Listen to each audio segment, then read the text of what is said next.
Ladies and gentlemen, boys and girls, this is Casually Spike, the only show on the internet where the reptilians have summoning sickness. I am your host, Dakota Marker, and with me are my friends Jeff Moore. Yay. Jaron Denham. I'm still confused. Cole Sims. I finally made it. Devin Harrison. What's up? And Bill Gantz. Hello. So, Jaron, tell us... enthused. You put a lot of character into that one. So, Jaron, why don't you tell us what we're going to be doing here tonight? We're going to go over the 2017 RPTQ and Grand Prix promos. The MTG flashback drafts, which were Innistrad. We're going to talk about how that was a little bit. Then we're going to talk about the new Commander set that's coming out. So we're going to be talking about our personal favorites. And then we're also going to be talking about Partner and see if there's any combinations anybody liked. And then we're going to discuss Commander politics. And if you got the cut that we did before we started recording, then you know that we talked a lot about politics and it was a bunch of bullcrap. Yeah. This is the kind of politics where somebody actually wins. Nobody wins. Except J.J. Abrams. You may sit, kneel, or stand. Alright, so we're going to go ahead and move on to our first topic. Cole, why don't you fill us in on that? Alright, so first thing The RPTQ. on the docket is the RPTQ GP promos for 2017. Alright, so starting off for the RPTQ is... I don't know if you guys have ever heard of this guy. He's pretty niche. I don't think anybody actually plays this card. At least not in Commander. Yeah, I don't even know. Is it Murakuli or something? I don't know. How do you even say this guy? I think that's Emra Cool and the gang. Emrakul. The Aeons Torn. Eons? Eons. with sweet new art, like, for real. Yeah, it is pretty cool. I can't read the name of who drew that from here, but whoever you are. Is Vincent Price. Oh, that's a good one. Then. Yeah, dude, Good stuff, Vincent's man. work is great, man, and Yeah. this one is even better. Like, it's so cool, but, yeah, so all you Tron players, get yourself to an RPTQ. Does this mean I have a second chance of getting a promo Emrakul and not losing it? I mean, that requires you to actually play some tournament magic. You have to get it. gotta get that PPTQ and then get to the RPTQ. All right, now we're going to do something that we've never done. We're going to predict how many of these Emrakuls we'll get as a table.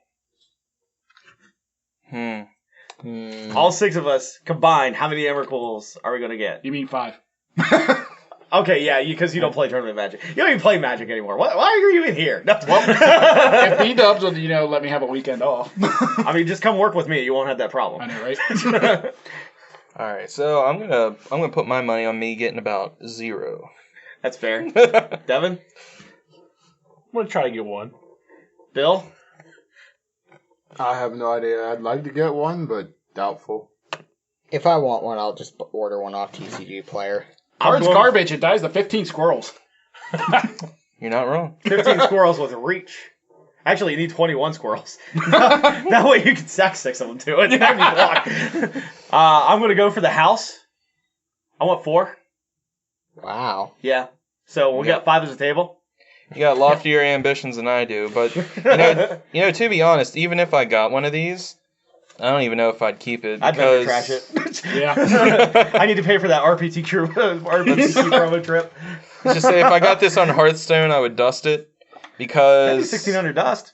Hell yeah. because I don't play Modern much. I have 2 decks, and they don't want Emrakul, and I can't play it in Commander. So I know a lot of people out there want this card, but it's just not for me. And for some reason, I keep thinking it's banned in Modern when it's not. Yeah, it's not. Well, it's just because it's banned in Commander, and that's just a better format anyway. Yep. Yeah. All right. Depending on what decks you play. Yep. And then 2017's Grand Prix promo is none other than the biggest Hydra ever, Progenitus, with the original art for some reason. Yeah, that's kind of boring. Like, Well, I mean, to be fair, I had the one with the From the Vault art, yeah, I did too. and that thing was hideous. Yeah. Well, like, they could have done something else. Like, yeah, Because like, we've had multiple other arts for the other Grand Prix promos. I can't even think of a card that we got as a Grand Prix promo that had a repeating art. This is the first one that I know of. I mean, maybe some of the older ones. Even Thalia wasn't. Well, not even I'm talking like early. Yeah. Like when Call of the Elephants and stuff. Call the Herd? Call that the card Herd. was sweet. Oh my god. Here's the most important question. Has it been errated to say it has protection from judge calls? Negative. It doesn't have protection from everything. They lied to us. You also can't not get a game loss from a judge when you have a Platinum Angel in play. But I will say about a month ago, I learned that you can actually counter Progenitus, which kind of surprised me. Yeah, because it doesn't it doesn't have protection until it goes like in play. I thought it was just an assumed can't be countered. Nah, man.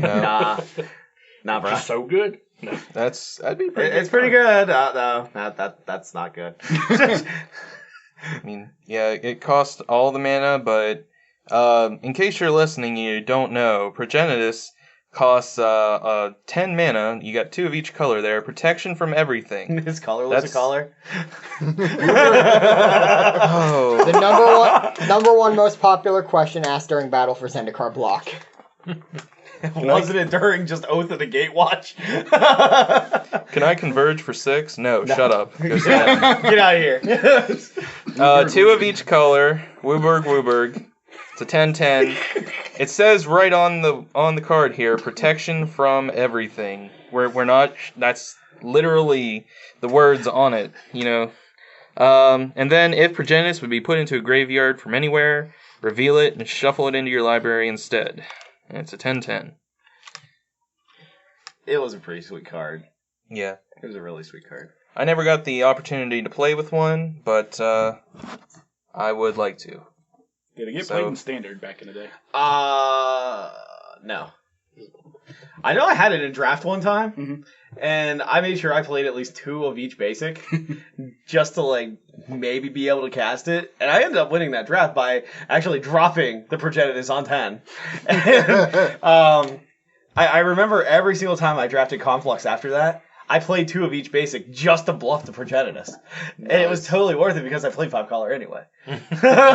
When didn't you play 5 color back in it? Exactly, because like everybody was so focused on drafting like a single shard, even during Alara Reborn, that they never really like would branch out of that. So I played mainly a Grixis Shell with splashing for the other colors because I always had mana fixing.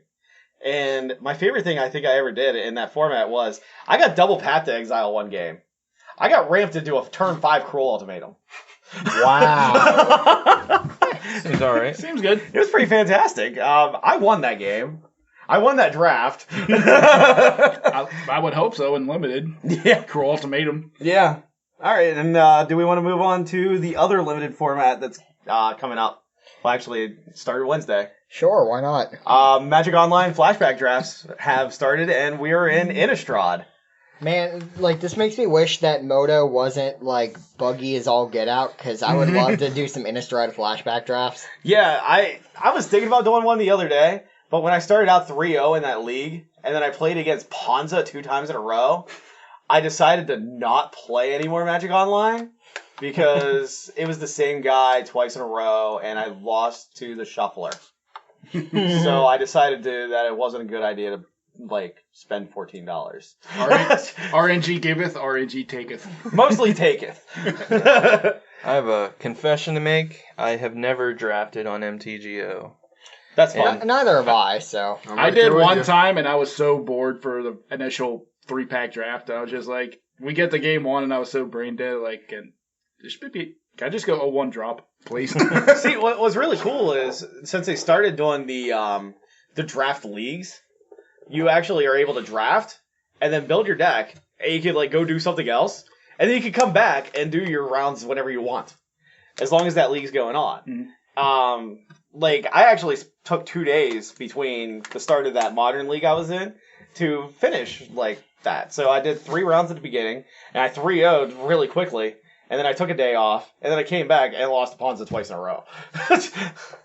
But, like, I haven't drafted a draft league yet, but I watched Luis Scott Vargas do a couple, and it's fast. Oh It yeah. is super fast. Like he gets Innistrad limited. well, no, I mean like just draft league in general. Oh. You said literally pick a guard, here's your next 14. Pick a card, here's your next 13. Well, you do an 8-man draft still, so you still have 8 people that 7 people you have to draft with, and then you do your draft, and then you go into your league, and then you just play against somebody.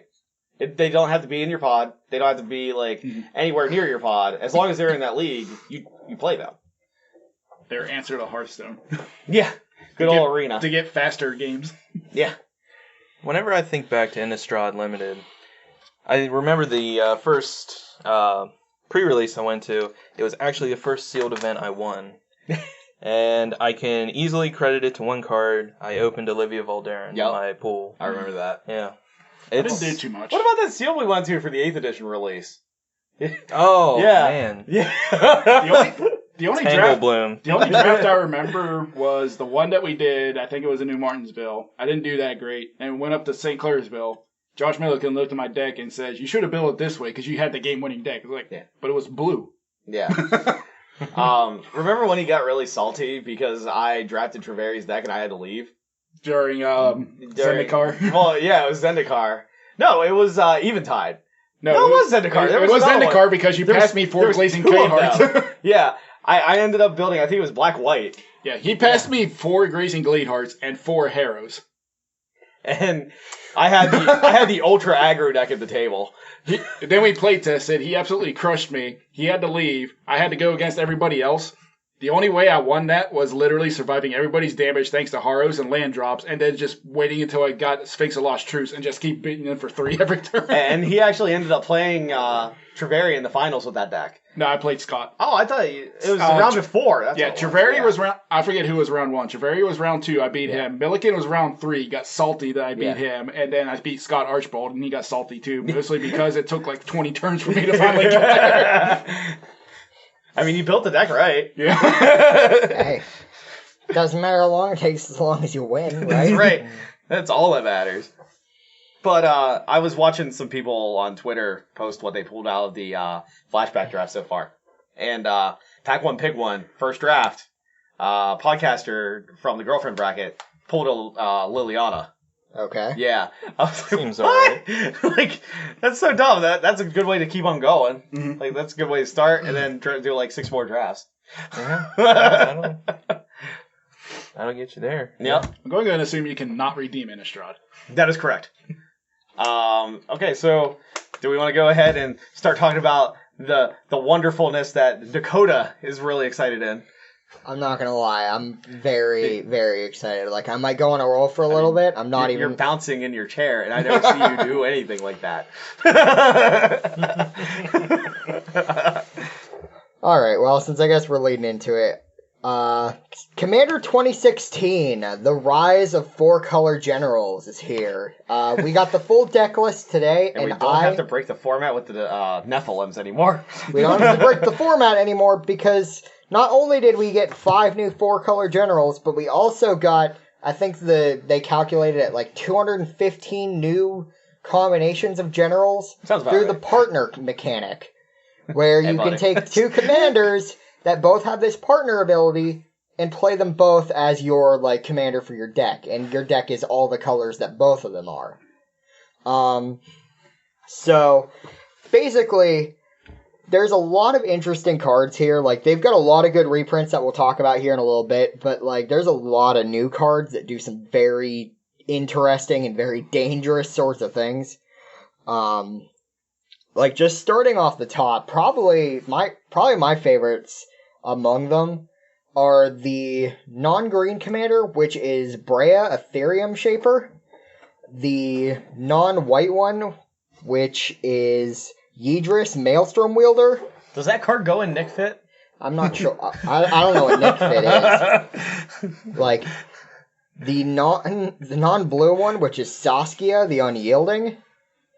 And, I mean, like, don't get me wrong, I like Kaineos and Tiro of Melodis, but I'm not a group hug player, so, meh. I had to read that card like 3 or 4 times. I still have no idea what it does. I don't want to play that deck just because I'd have to explain how the trigger works like 5 times every game. And then the non-red one, which is Atraxa, Praetor's voice. I'm just glad I can finally play Kalia and be able to have the ability to splash green. Yeah. Who are you going to play? Saskia, I guess. Because that's the only one that's Mardu plus green. Mardu plus green. I mean, like, I like Saskia a lot just because, like, if you're playing, like, in, like, duels, it's crazy good. Yeah. Mm-hmm. Because basically, you just get to double all your damage forever. Yep. But in multiplayer, it gets interesting because you can essentially... Focus the player. Well, you don't even have to focus a player. What you can do is pick the player who's, like, hiding behind all their pillow fort stuff, and then hit another player, and then get to kind of, like, bridge the damage over to the protected player. Yeah. So, like, it's perfect for breaking apart pillow fort, and I like the fact that it's a soldier, so you can do, like, soldier tribal, although a lot of people were mad she wasn't a warrior or berserker, or whatever it is. To be fair, they're not as mad about that as they are about another card that I'll get to in a minute. But, like, I like her a lot, and like I mentioned, I like Yidris a lot, because the way his ability works, if you can generate extra combat steps through stuff like Relentless Assault, then that trigger stacks. Yeah. Which means you can have spells that have 2 or 3 instances of Cascade, which is completely insane. What's the trigger even do? When Yidris deals combat damage to a player, whenever you would cast a spell for the rest of the turn, it gains Cascade. And it's a 5/4 with trample. So it's already pretty beefy. It's the non-white commander, so it's only 4 mana, which is pretty solid. That being said, though, it is only a 5/4. That you're going to have to get 4 different colors of mana to even put out there. But it is green, so Yeah. I don't think it's going to be as tough as you might think it would be. And then also, some of the new fixing options that we have in the deck will really help, including one card that I'm surprised even got printed at all. That card being Ash Barrens. Yeah. Ash Barrens is a colorless land. It taps for one colorless, but it also has basic land cycling for 1 colorless. Now, what this means is essentially it's very similar to a card known as Lay of the Land, which is just green for search for a basic land, reveal it, put it in your hand, and shuffle. But Ash Barrens is a cycling ability, which means it can be played at instant speed, isn't countered by counter spells, is colorless. And I've heard people buzzing, like, could this make an appearance in Standard and be safe? My answer, probably not. Because if we can't have fetch lands into duels, I don't think we can have this either, because this just feels too dangerous. Fun fact: Lay of the Land is named after me. Okay, I still think A, green deck, B, EDH. So like I've got a lot of cards that I want to talk about, but like I don't want to hog the show here, so I think we'll Really? I'm trying, man. Hey, But that's why I set up the show like this week, because I knew you liked it. So. So why don't we go ahead and move into our first big topic surrounding Commander. Oh, So did anyone mention anything about Maelstrom Wanderer? Yeah. the You mean Not in this Maelstrom just Wielder? now. wielder? No, Wanderer. What about Maelstrom Wanderer? So if you cast that with Yidris, does it get triple cascade? Yes. Yeah. Well, I mean, like Maelstrom Wanderer is even more broken. it has GG. its own 2 instances of Cascade, and then it has however many instances of Cascade that Yidris gives it. That's awesome. So, like, you could have, on him, you could have 4 or 5 instances, depending on how often you're able to, like, do combat steps. Out from your hand. Okay, Maelstrom cool. Wanderer, Good, good, EDH good. deck players, that is the sound of your dreams coming true. I mean, I'll be honest. If I wasn't upgrading another deck, I would be upgrading my Riku deck into Yidris. Yeah. But, like, the biggest change I'm going to do is I have a Sidri Galvanic Genius commander deck that I'm going to upgrade into Brea, because Esper plus red makes artifact players happy. Yeah. And there's a lot of good, like, red artifact spells, like Trash for Treasure and Goblin Welder. Trap Blast. Shrapnel Blast is okay. That's more of a modern thing, but, And I mean, she's pretty interesting just by herself because she's a 4/4. She's the non-green commander, so she's one of each other one. When she comes in, she makes 2 Thopters that fly. Two then Thopters. You can pay 2 and sacrifice 2 artifacts to either deal 3 damage to a player, make target creature gain -4/-4 until end of turn, or gain 5 life. That seems completely fair and balanced. I mean, pulling off 4 colors without green, that does seem pretty balanced. Yeah, it is. I mean, you have access to artifact mana, which is like cute and all, but it's still a bit of a tall order. So I think it's okay enough. And 2 artifacts, like if you're not like pooping out Thopters, then like that really doesn't help you all that much. I do enjoy that her type line is legendary artifact creature /human, well -human, and she should actually be legendary artifact creature -human artificer. But they couldn't fit enough on the type line to do that. Well, I mean, like that's the same issue they had when they printed the gods. Yeah, exactly. Because that's the reason. The reason, like the god weapons weren't equipment was because it didn't fit on the type line. Yeah. Just go Ice Age. Font you can't read. Yeah. But like, I'm excited for Brea, and then the big topic that we're here to talk about tonight is the new partner mechanic. And we've been doing some theory crafting on different partner combinations. The big one I'm looking into right now that I may actually end up building is Ravos the Soul Tender. He is a 2/2 flyer for 3 white/black. He gives your other creatures +1/+1, so he's a flying anthem effect. And at the beginning of your end step, you pick a creature card out of your graveyard and put it back in your hand. So he's just good stuff in general. Upkeep. Okay, not end step, upkeep. But still, very, very good. And then what I'm considering doing, because I don't want to have 2 4-color decks, because mana bases are expensive, is I'm thinking about building him with Ikra Shadiki, the Usurper. Who? Who is the Mythic Golgari General with partner. She is 3 black-green.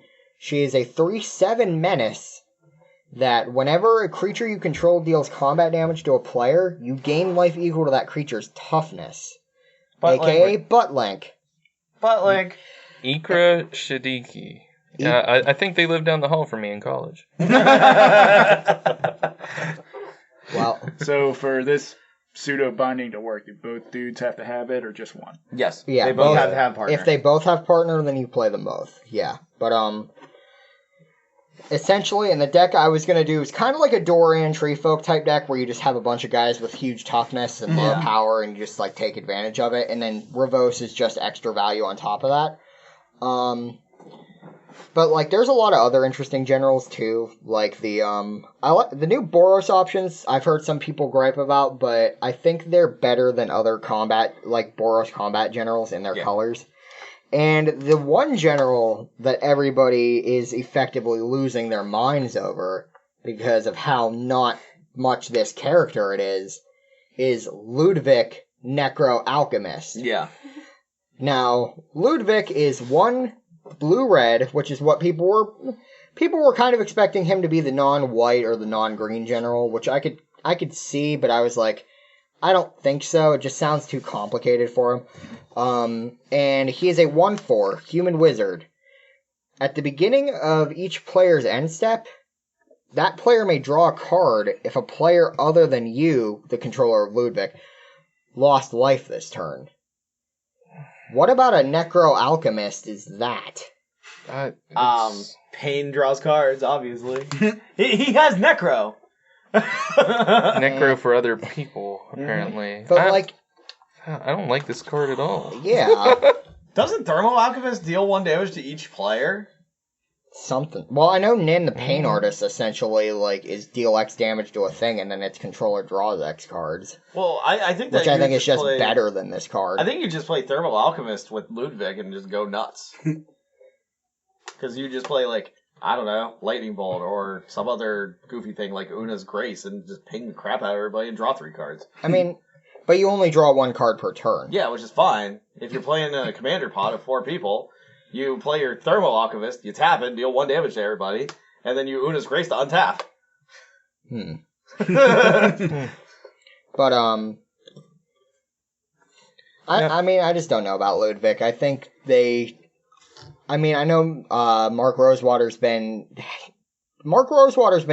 put pretty hard on blast for this design, and pretty much what he's been saying is instead of doing it top-down design, where they had the character and then they designed the card around the character. Yeah. They had the design and then they put the character in that design. Oh, they shoehorned him in. Pretty much is what happened, and his reasoning was like, oh well, if we weren't going to have another chance to print Ludwig for years, so if we didn't do it now, we weren't going to get another chance for a while. And I'm just like, that's not really that big of an excuse. Like, it's Rosewater. That's probably just what they're telling him to say, Yeah. But, You should be thankful we gave it to you. Yeah. Yeah, just like Ulrich. Yeah. Man, just, nobody should just stop expecting things from Legends on Innistrad, okay? No. We got lucky with Ish Kana. Let's just keep it like that. I wouldn't even say we got lucky with Ish Kana, but she's still really good. Well, not only is she... spider babies. I think she's a good spider commander. Yeah, she's great. So, she's a good standard card, which is something nobody expected. Yeah. So... People play tribal spiders in EDH? What? people built tribal spiders, and then, there's been a call for, a tribal spider commander for years, and finally they're like, well, here's Ish Kana. Enjoy. Mono green. Go get him, Slugger. Well, actually, it's green and black, because... Oh, right, because of the color identity, because of the ability, yeah. Yep. If there's some black spiders.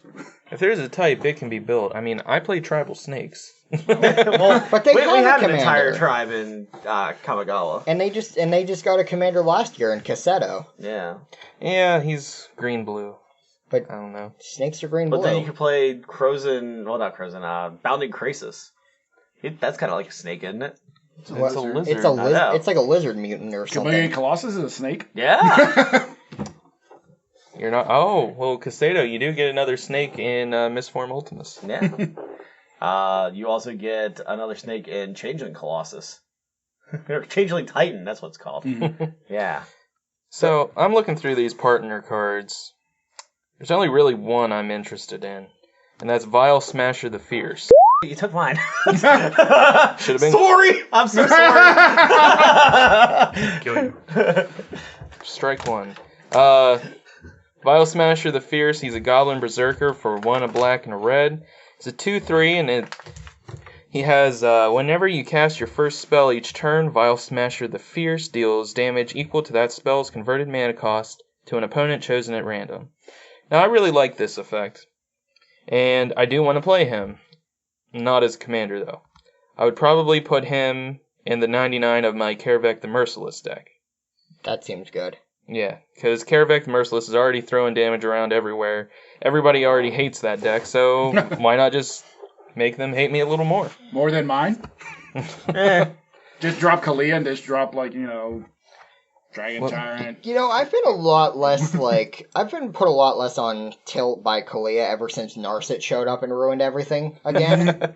We played against Narset tonight. Yeah, I know, and I hated it, because we got hit with Cataclysm, turn 6. Dude, we got hit with Omniscience, early the game before. Well, and then, we just sat around and waited for somebody to get lands, and then Jared made a bunch of ponies. Yeah. Well, the thing was, that game, she had the option to not cast Cataclysm. She did anyway, and then she didn't do anything the rest of the game. It was kind of counterintuitive. Well, that's the thing. That's the kind of spell that... I play Cataclysm in Kron, who's an Enchantress deck. Yeah. But the reason I play it in there is because I don't play it as soon as I see it. I wait till I have, Kron and then, some really good aura on him. You're waiting until you're online and then do it instead and then of doing you crack the Cataclysm, and then you just win the game in, 2 turns. Right. And then the game's just over. But the thing is, the Cataclysm being so early meant that we were just kind of sitting around staring at each other for, 5 turns. Waiting 5 to top turns, deck 5 turn cycles, waiting to top deck a land. Still better than Winter Orb. Oh, yeah. Oh, yeah. Very much so. But, I do like Vile Smasher a lot. I'm a big fan of Thracios. I forget what the title is. The, Triton Hero is what it is. Thracios Triton Hero. something in French. Yeah. Yeah, I just have... They have the English translation on Wizard's website, but basically what it is it's a blue-green legendary merfolk. He is a 1/3, and you can pay 4 mana to reveal the top card of your library. If it's a land, it enters the battlefield tapped. If it's anything else, it goes into your hand. That's pretty cool. So essentially, it's an Azure Mage, but better, because it's also kind of a Coiling Oracle. Mhm.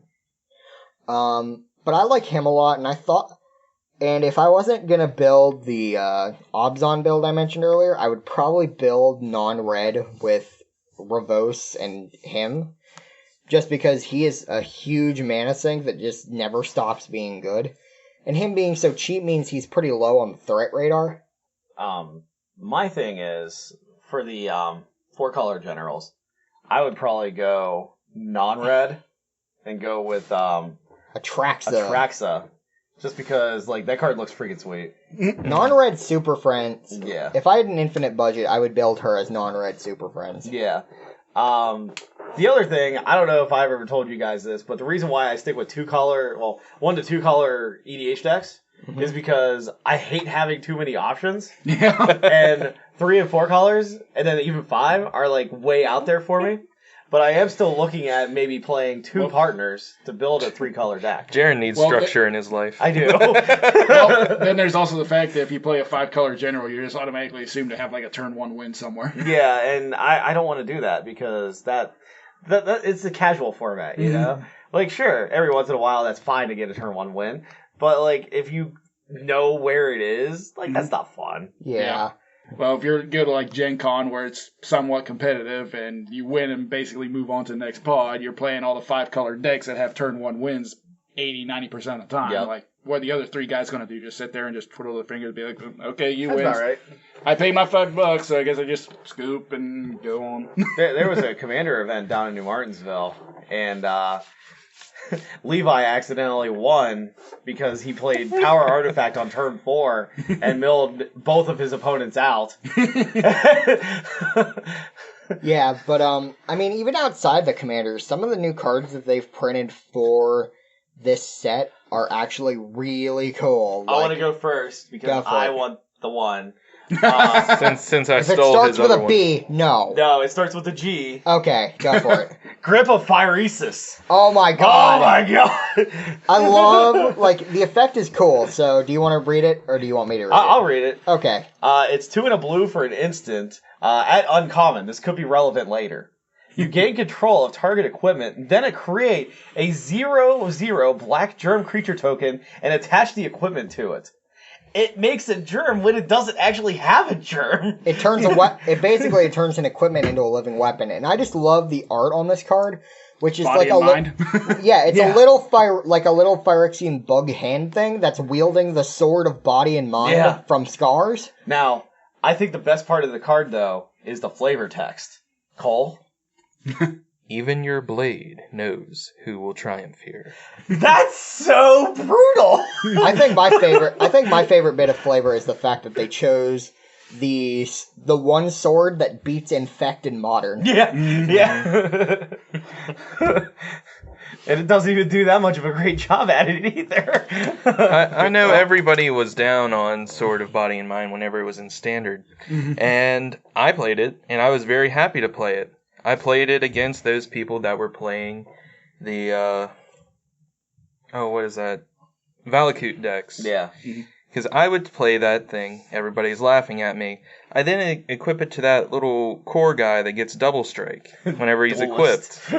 I remember playing against Chris Kirkpatrick and double striking him and milling him for 20. Did I tell you about the Grand Prix trial I went to, and I did that with a Mirren Crusader?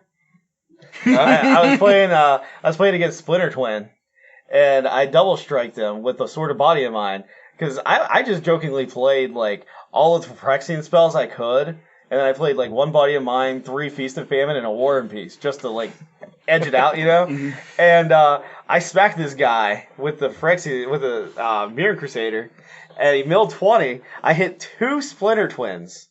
And he said, oh man, I'm only playing 3. He goes, okay, end of turn, Deceiver Exarch, knocks the top of his deck, flips over a Splinter Twin. I milled him to a Splinter Twin. I'm still salty about that. Wow. But probably the first card I want to mention is the hilariously useful Boom Pile. Now, Boom Pile is a 4-mana artifact, and it reads: tap, flip a coin, so you know it's good. If you win the flip, destroy all non-land permanents.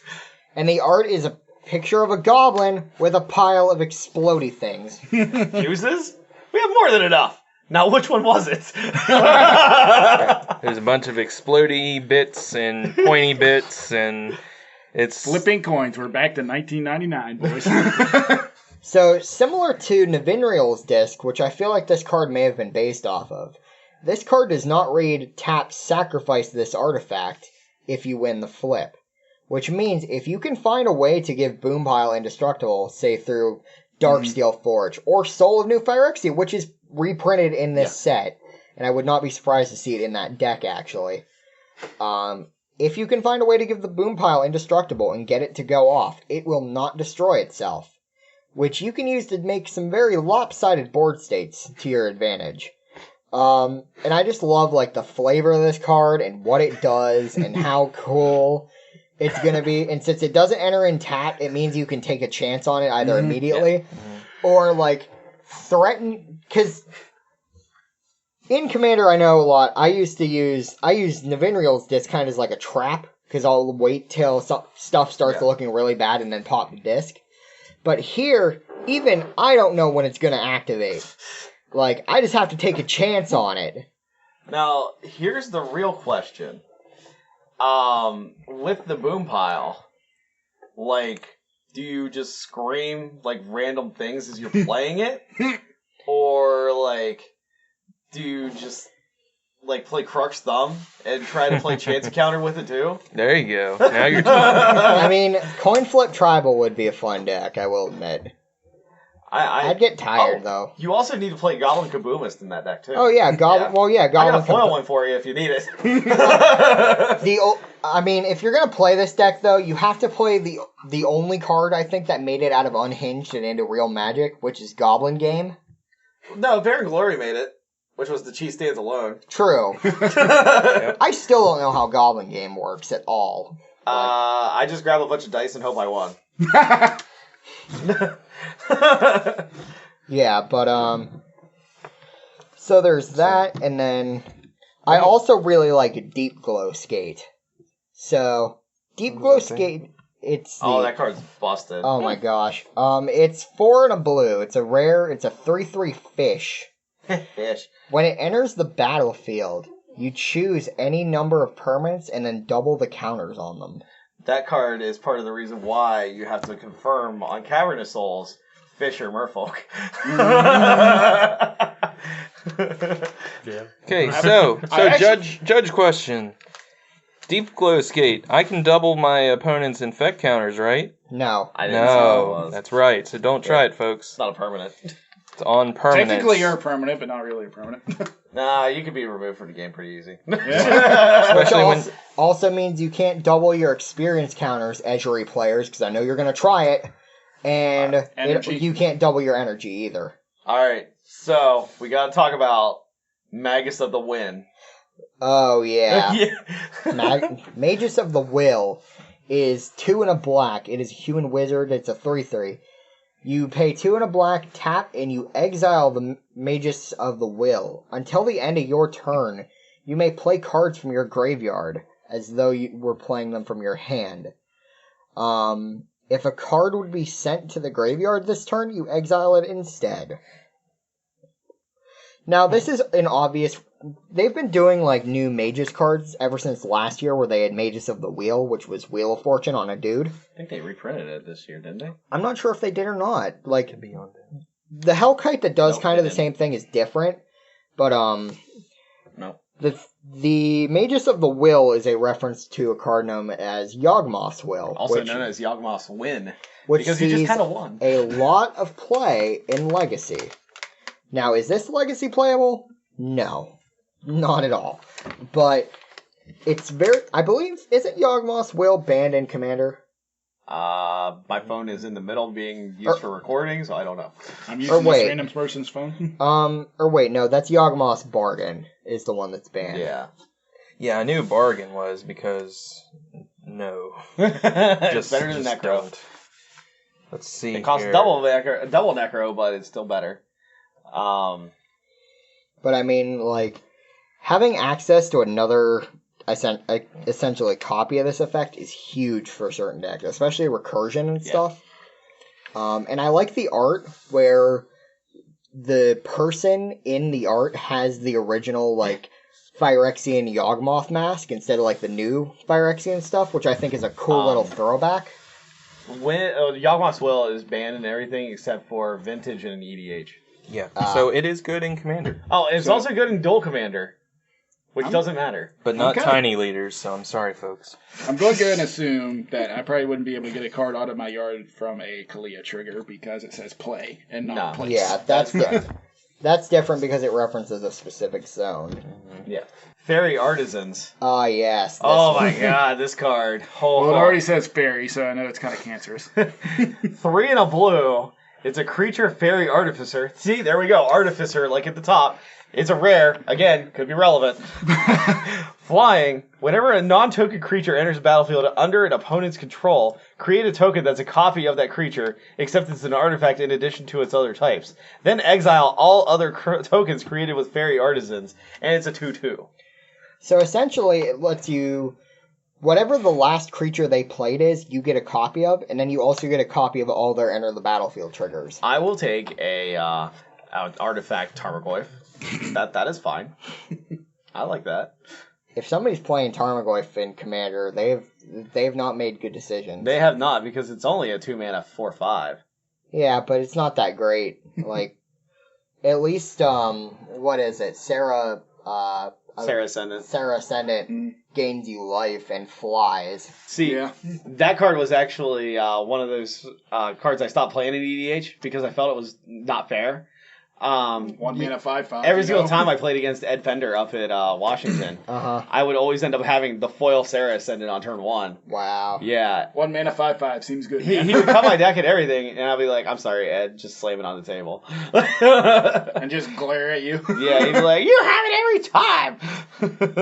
So, I'm excited that we're getting another curse. Besides Curses. the ones Jaren brought to the podcast tonight. Yeah.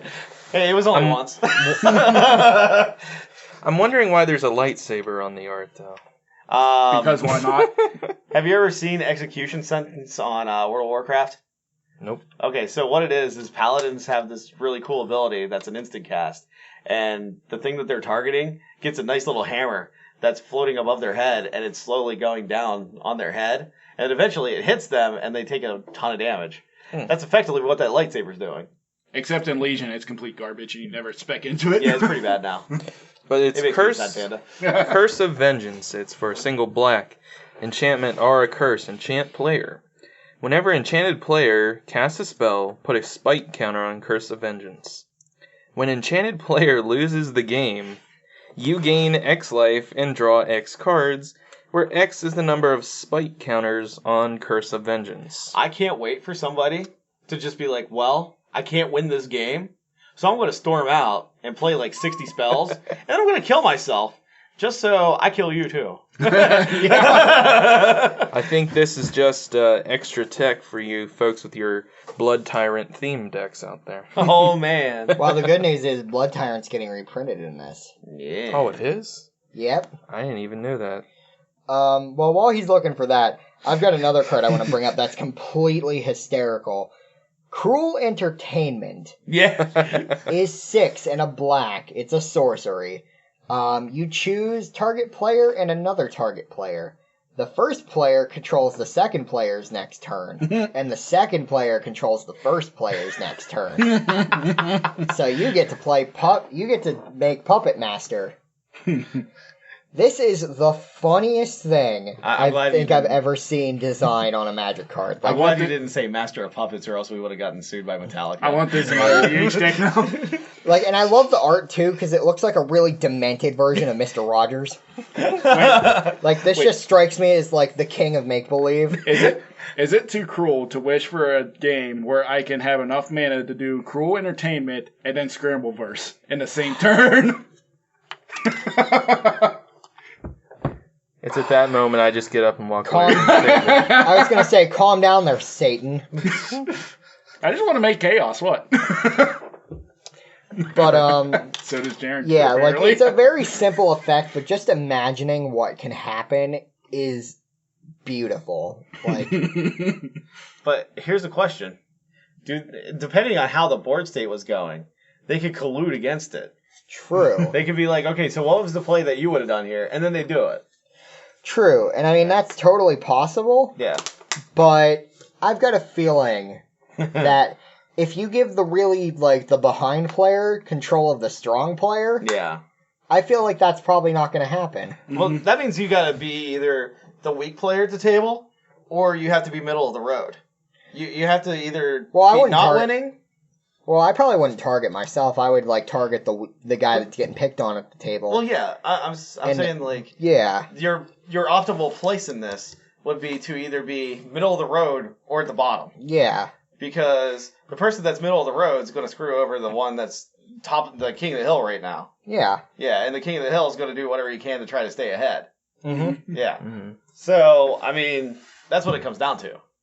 Yeah, pretty much. And I mean, like, if you give somebody the opportunity to wreck stuff with this card, they'll probably take it, more than likely. But, you know, that card's really cool. And then I also like the new Gilded Lotus, aka Prismatic Geoscope. Yeah. It is 5 mana for an artifact. It comes in tapped, and it has Domain, where you tap Prismatic Geoscope to add X mana in any combination of colors to your pool, where X is the number of basic land types you control. So, the cool thing about this, you play not black, and you put Urborg in. Mhm. Then, well, yeah, and then you put waste in, so you tap it for 6, right? Yeah, absolutely. Yeah, no, not because really. colorless is a color. Mayonnaise and instruments. Then you can converge for 6 just by tapping this thing. Don't All right, guys, if you're listening, don't do that. do that. That's bad, please. You I'm not can't. gonna say that's dumb. It's just bad. And then, like...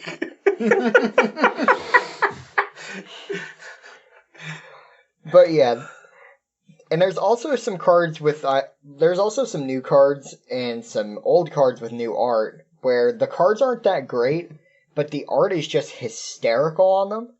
Like, I love Curtain's Call. Curtain's Call is really good. Curtain's Call is hysterical. So, like, it's a pretty mass spell. It's got Undaunted, which is our other new ability, where the spell costs 1 less for each opponent. Yep. And Curtain's Call is 5 and a black. Ugh. Undaunted, and it says destroy 2 target creatures. Which is, okay for whatever. Assuming you're playing 4 players, that's 3 mana to kill 2 creatures, Yeah, it's which pretty is a good rate. Dude. Yeah. It's instant, which is important. I like the art. But the art is, like, this guy standing up on a platform, and he's got, like, a rotary blade on it that's hanging on a chain, and he's getting ready to, like, drop it so it swings into these 2 guys that are on the ground tied up. And they're on a target. That's And the they're on a best tar- part. and they're on Oh a my god. I like I like this guy has like a little office wastebasket on his head. Well, that's because he's a zombie. Yeah, he's one of those Rakdos. Like What's the the flavor Rakdos text? Oh, thing. so it's What's the like flavor text on it? Got him. we give the audience what they want. Jury, proprietor of the jury review. That's actually really cool because he's judge, jury, and executioner. Oh, that's so cool. Only you would see that. Because he killed them all. But, He's Judge Dredd. I am the law. I am the law. All right, so But, like, Mark Rosewater. Oh, sorry, go ahead. I was just gonna mention Windfall really fast, aka Shovel of Gold. You mean what happens to make gold irrelevant in the world's economy?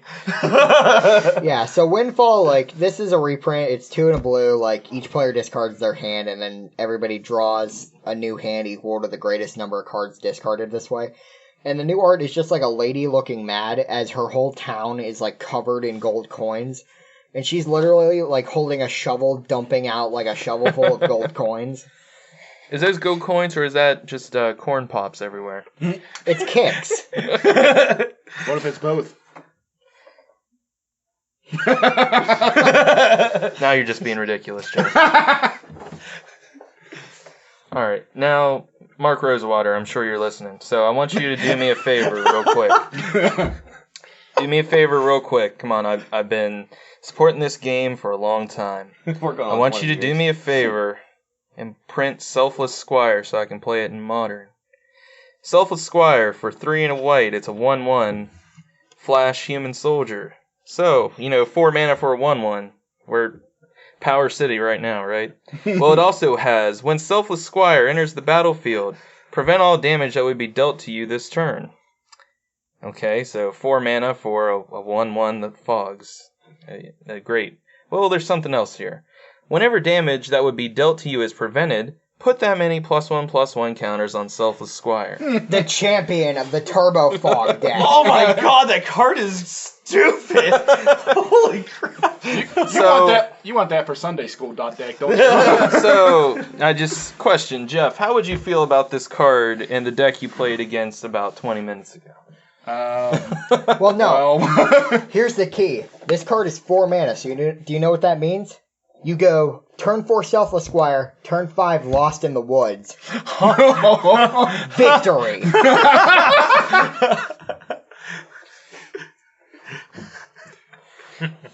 Do you play 4 Selfless Squires, 4 Lost in the Woods, and then 52 lands? I mean, like, you could play, like, of course, you gotta play the OG Fog and, like, all the Fog variants. And then you just make your Selfless Squire huge. And then because we're in Magical Christmas Land, you use Fling. Fling. I live in Magical Christmas Land. I don't know why you guys make fun of it all the time.